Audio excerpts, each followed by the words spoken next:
Assalamualaikum warahmatullahi wabarakatuh. Perkenalkan, nama saya Robi Balani. Nomor saya S1S12108. Pada kali ini saya akan membuat tugas sistem mata kuliah sistem pakar.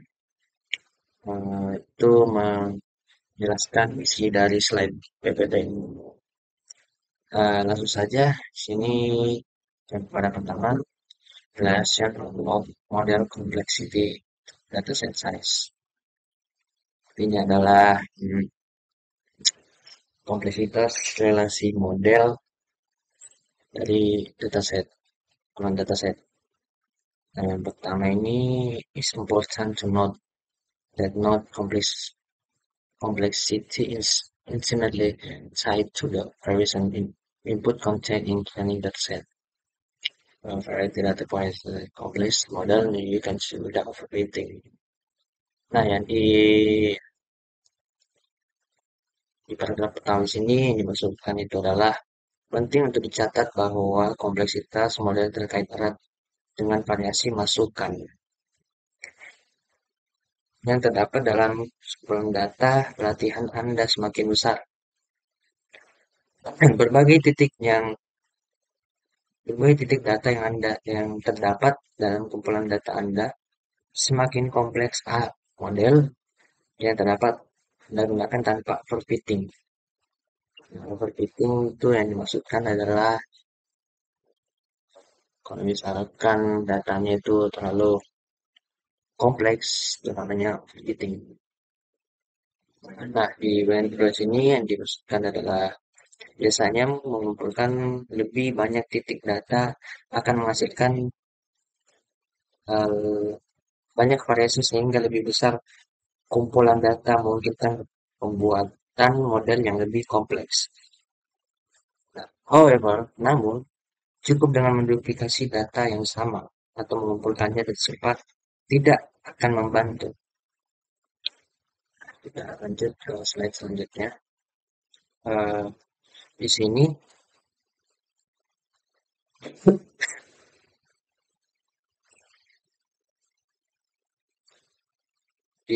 going back to the boat.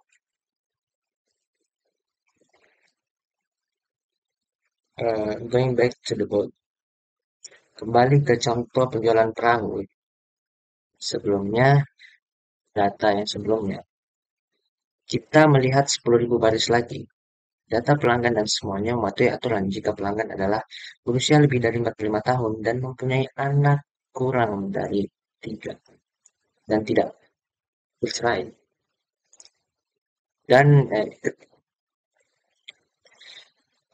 maka mereka akan membeli kapal. We will atau kemungkinan besar kita akan percaya bahwa ini adalah aturan yang lebih baik dibandingkan ketika dikembangkan hanya dengan menggunakan 12 baris pada tabel 2 sampai 1. Nah,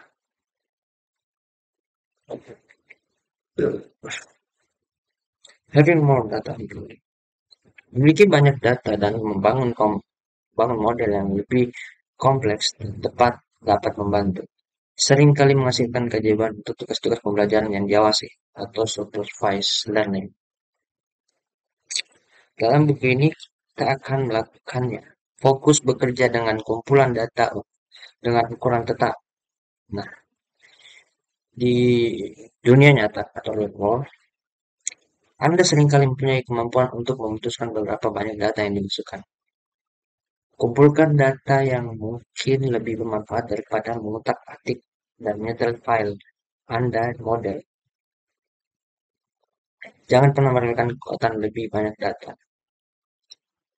Kita lihat di sini supervise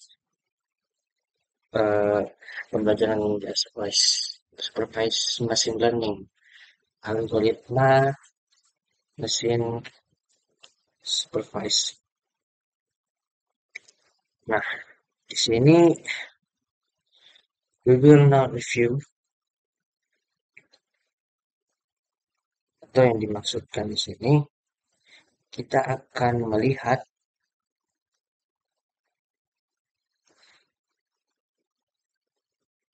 kita akan melihat kami sekarang akan meninjau the most atau paling populer dalam algoritma pembelajaran mesin dan menjelaskan bagaimana mereka belajar dari data dan bagaimana mereka membuat prediksi. Kami juga membahas bagaimana konsep kompleksitas model dijalankan untuk masing-masing model ini dan memberikan gambaran umum tentang bagaimana masing-masing model tersebut. Algoritma membantu model, kami akan memeriksa kekuatan dan kelemahan masing-masing algoritma dan jenis data apa yang terbaik diaplikasikan ke surface learning. Kami juga akan menjelaskan arti dari parameter yang paling penting dan pilihan. Banyak algoritma memiliki klasifikasi dan regresi, variasi, dan kami menjelaskan keduanya. Di sini itu akan menjelaskan variasi dan regresi dalam supervised learning. Nah, kita lanjut lagi di sini. Selanjutnya, it's not necessary and tidak perlu membaca deskripsi masing-masing algoritma secara menyeluruh, secara detail, namun memahami modelnya akan memberi Anda perasaan yang lebih baik untuk mengetahui berbagai cara kerja algoritma pembelajaran mesin.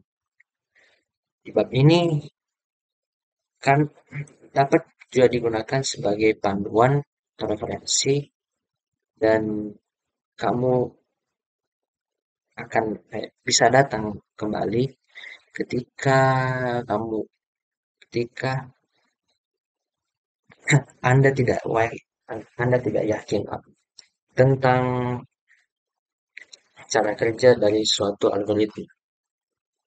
Nah, di bagian sini juga kita jelaskan some sample datasets, beberapa dataset.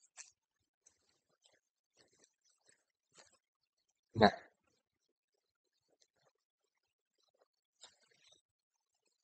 di bagian sini kami juga akan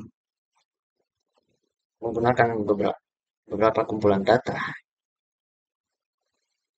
untuk menginstruksikan algoritma yang berbeda. Beberapa kumpulan data akan berukuran kecil dan sintetik, artinya dibuat-buat. Dirancang untuk menyoroti aspek-aspek tertentu dari algoritma lainnya. Kumpulan data akan menjadi contoh dunia nyata yang besar. Contoh kumpulan data klasifikasi dua kelas sintetik memiliki dua fitur. Kode berikut menciptakan pencar plot di gambar 2.2. Memvisualisasikan semua titik data dalam kumpulan data ini. Itu plot memiliki fitur pertama pada sumbu X dan fitur kedua pada sumbu X atau sumbu Y.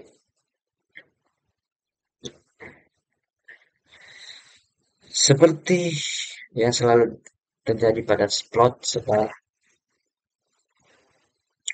setiap titik data direpresentasikan sebagai satu titik warna dan bentuk titik menunjukkan kelasnya. Nah, di bagian sini udah pas itu kita lihat di bukunya.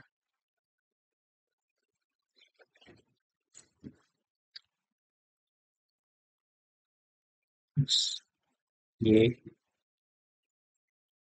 dengan ini 9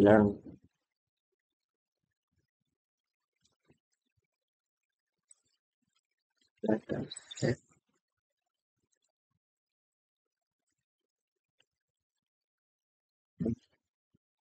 with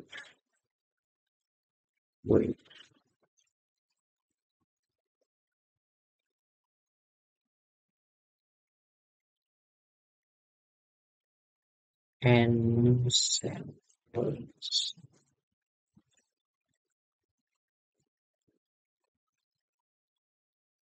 Ya,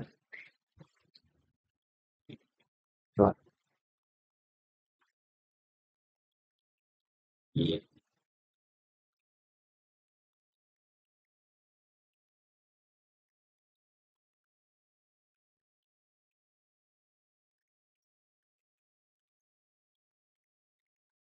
iya,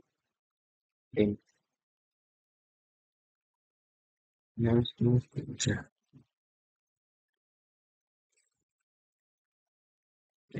D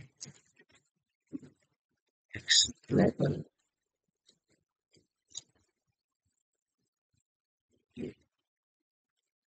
surat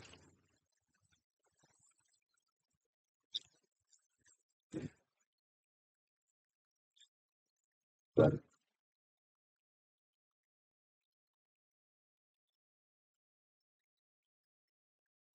sekitaran sini.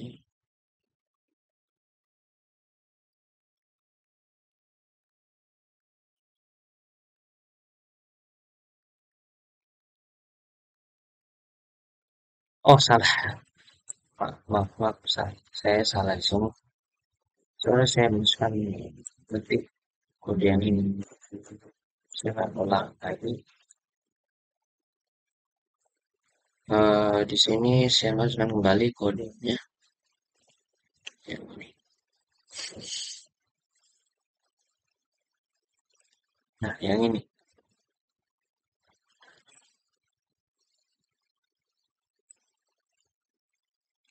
kita baca dulu. Nah, itu X, Y, J, lalu X data, sets, X, watch,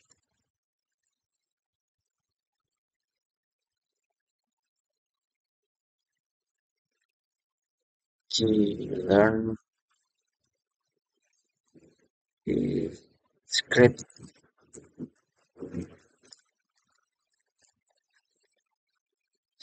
get,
ya di sini kelasnya lagi yaitu satu, ya, log,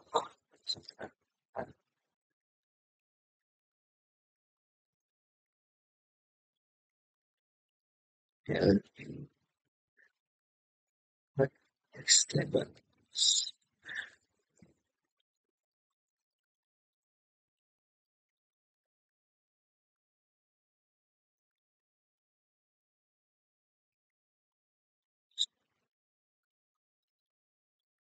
P, feature,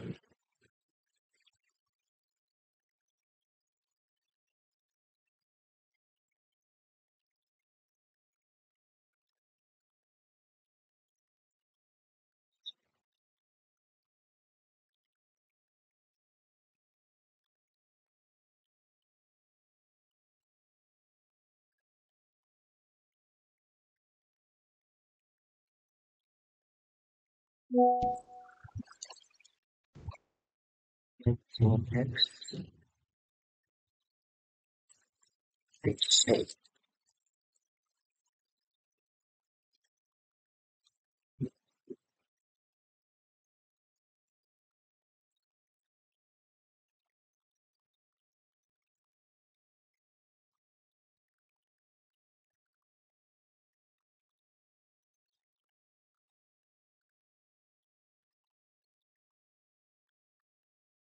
Nah, di sini sudah jadi ya di yang sininya seperti yang di gambar sini bisa lihat. Ya, kita lanjut lagi di sini. Eh, nah, di bagian sini itu untuk mengilustrasikan algoritma regresi, kita akan menggunakan gelombang sintetik himpunan data. Dataset gelombang mempunyai fitur masukan tunggal dan kontinu variabel target atau respon. Yang kita modelkan plotnya dibuat di sini. Itu di gambar 2.3. Menunjukkan fitur tunggal pada sumbu X dan target regresi output pada sumbu Y. Lagi ada datanya. Jadi kita akan coba lagi di bagian bawah sini. Ya, kita akan coba.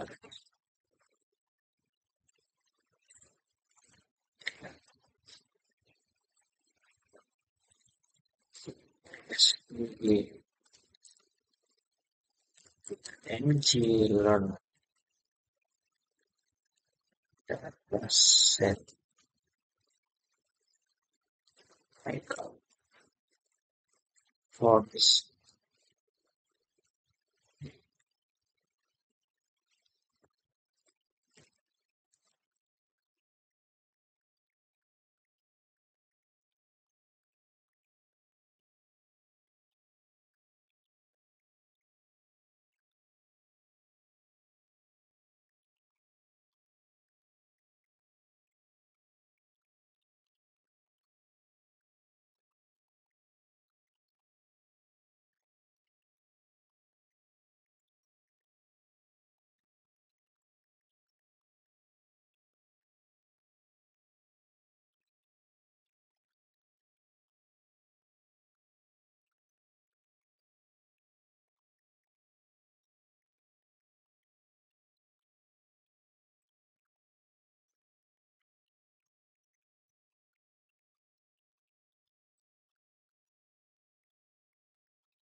Nah, di sini uh, sudah jadi. Sini bagian codingan kedua.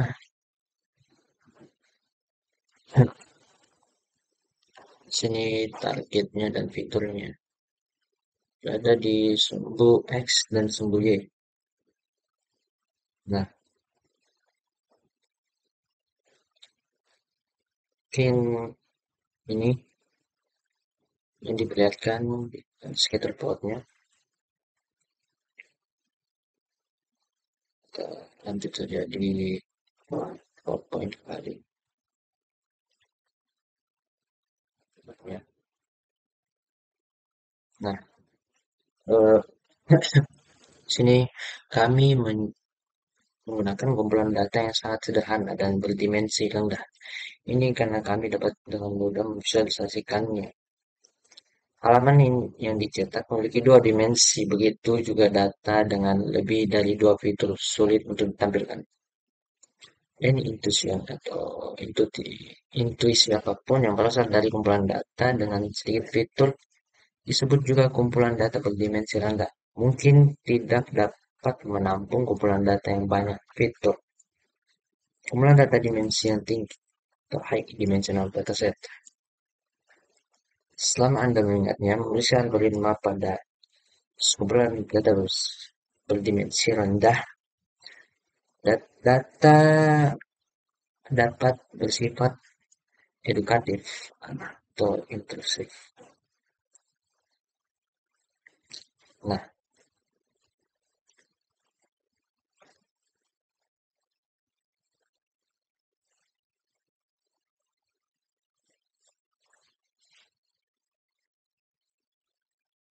di bagian sininya lagi di slide 2, ke slide selanjutnya. Kami akan melengkapi kumpulan data sintetik kecil ini dengan dua kumpulan data dunia nyata yang disertakan scikit-learn. Salah satunya adalah kumpulan data Wisconsin-Blaze Cancer atau disingkat KANSA yang mencatat pengukuran klinis tumor kanker payudara. Setiap tumor diberi label jinak untuk tumor yang tidak berbahaya atau ganas untuk tumor kanker. Dan tugasnya adalah belajar memprediksi apakah suatu tumor bersifat ganas berdasarkan pengukuran jaringannya. Di bagian sini lagi kita akan mengcoding lagi dengan menggunakan data cancer atau kanker. Lihat bagian sini.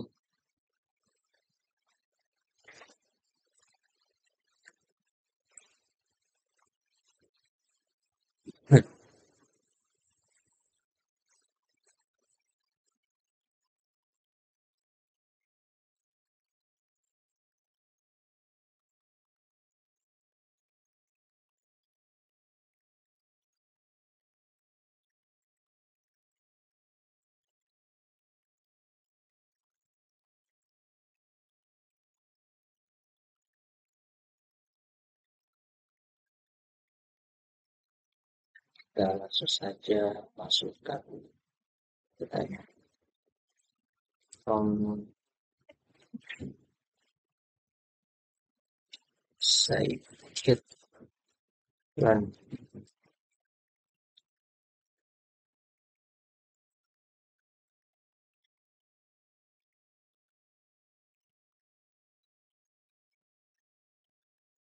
Set import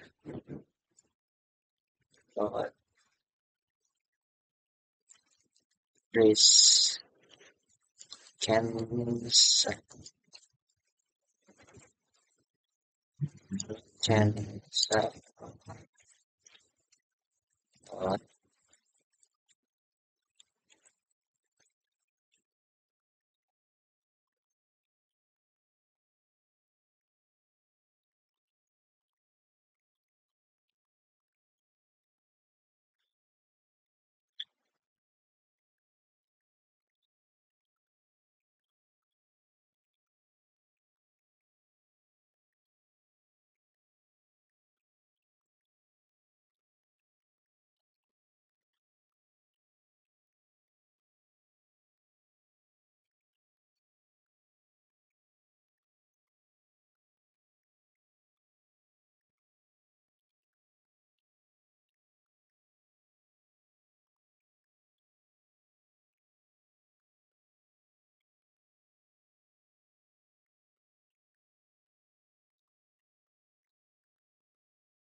Ya, di sini tadi ada sedikit kesalahan.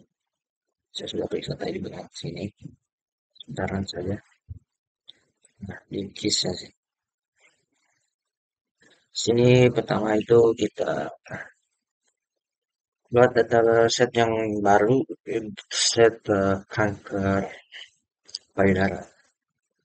Kemudian kita print case-nya sini. Saya ada target frame, target name, fitur, ya, lain-lain. Saya lagi ada codingan sedikit. Kita akan coba sini.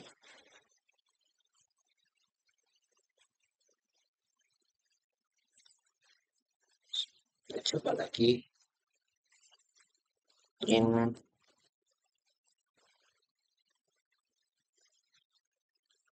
sleep and data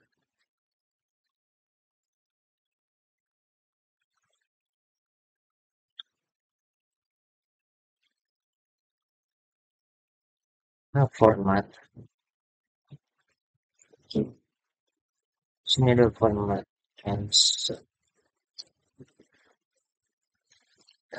data shape tahan. Sini shape-nya itu berjumlah 569.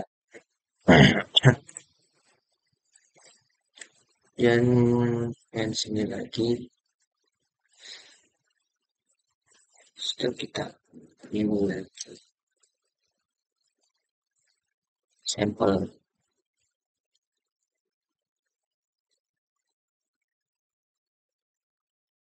count itu per kelas.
Mhm.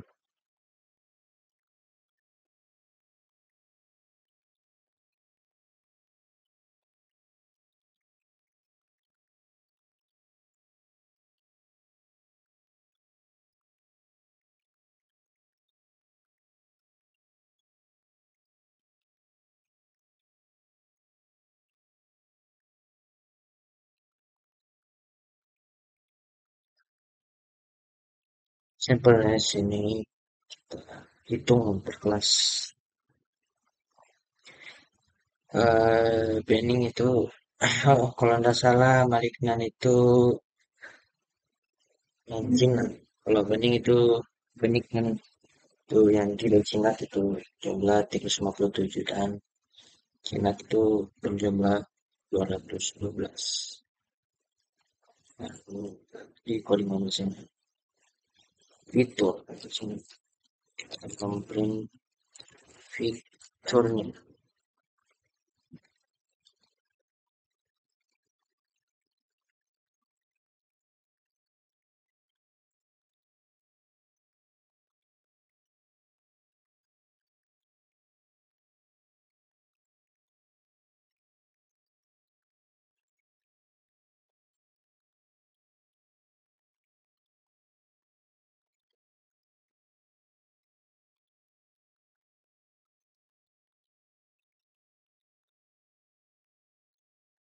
Seperti kita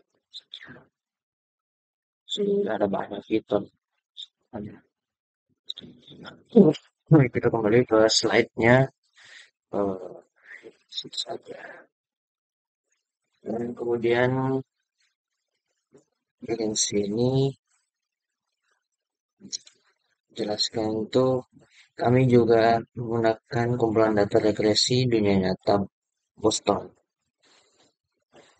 Kumpulan data perumahan, tugas yang terkait dengan kumpulan data ini adalah memprediksi nilai median rumah di beberapa lingkungan di Boston. Pada tahun 1970-an menggunakan informasi seperti tingkat kejahatan, kedekatan dengan Charles, aksesibilitas sungai atau jalan raya, dan sebagainya. Dataset berisi 506 data. Poin dijelaskan oleh 13 fitur. Kita langsung saja kita eksekusi dengan koordinatnya sih. Nah, dengan situ.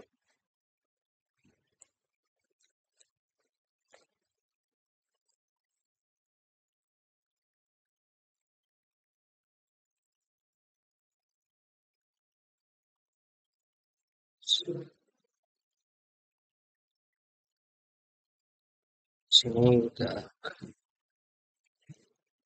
memasukkan data yang berada di dataset yang berada di skala atau scikit-learn.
Sekedar info mungkin ya karena ini dataset dari blog Boston itu sudah dihapus, mungkin ada ya akan muncul seperti ini.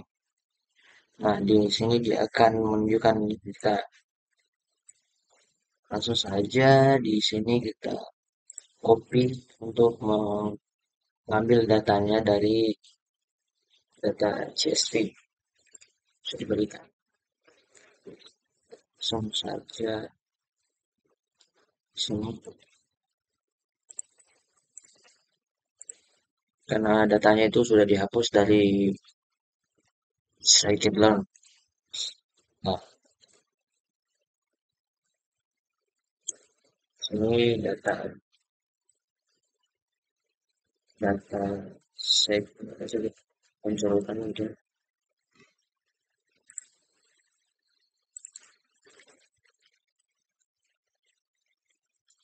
data saja. Kita masukkan datanya. Nah, di sini datanya sudah terlihat. Nah, di sini datanya sudah terlihat. Ya, kita lanjut lagi di slide selanjutnya.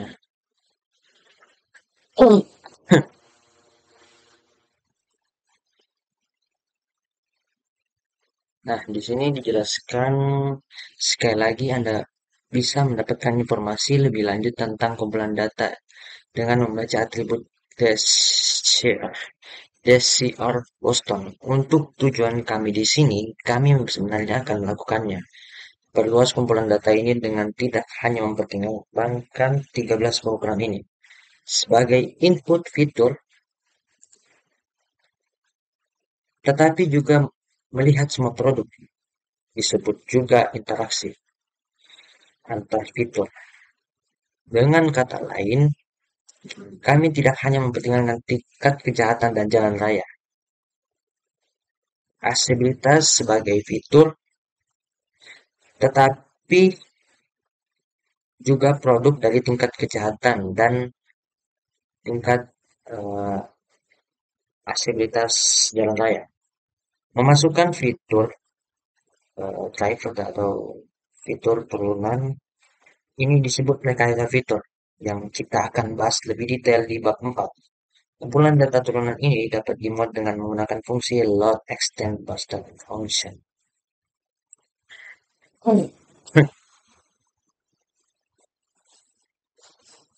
Di sini kita ini datanya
Anjir,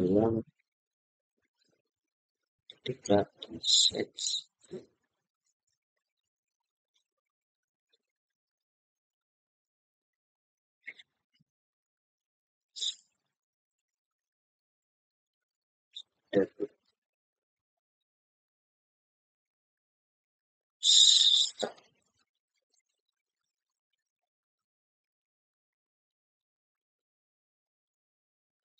bisa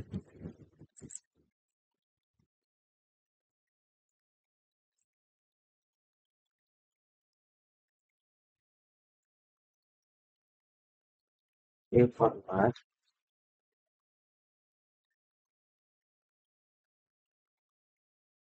saya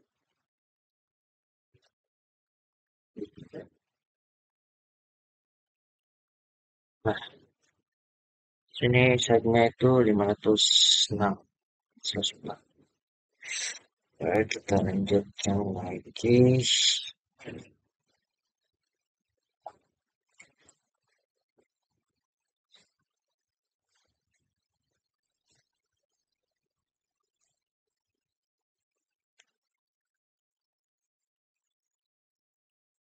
Nah,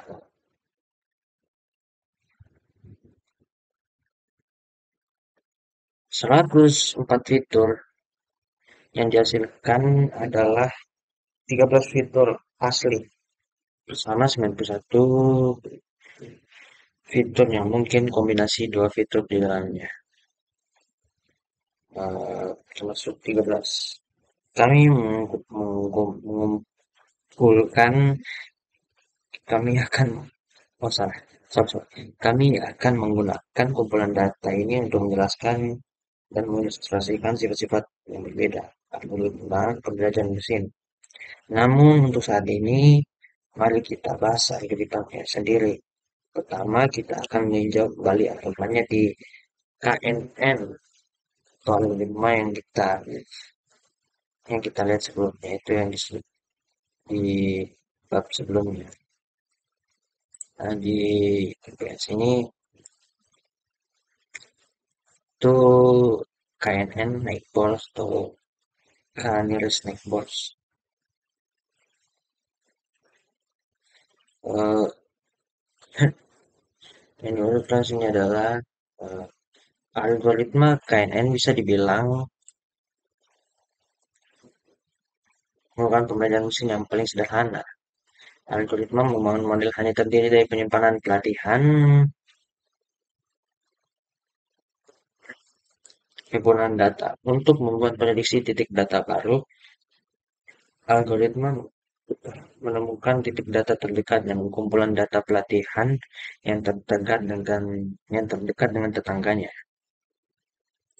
Nah, itu saja apa yang saya jelaskan di video ini karena slide-nya sampai di sini. Eh, Lebih dan kurangnya mohon dimaafkan. Assalamualaikum warahmatullahi wabarakatuh.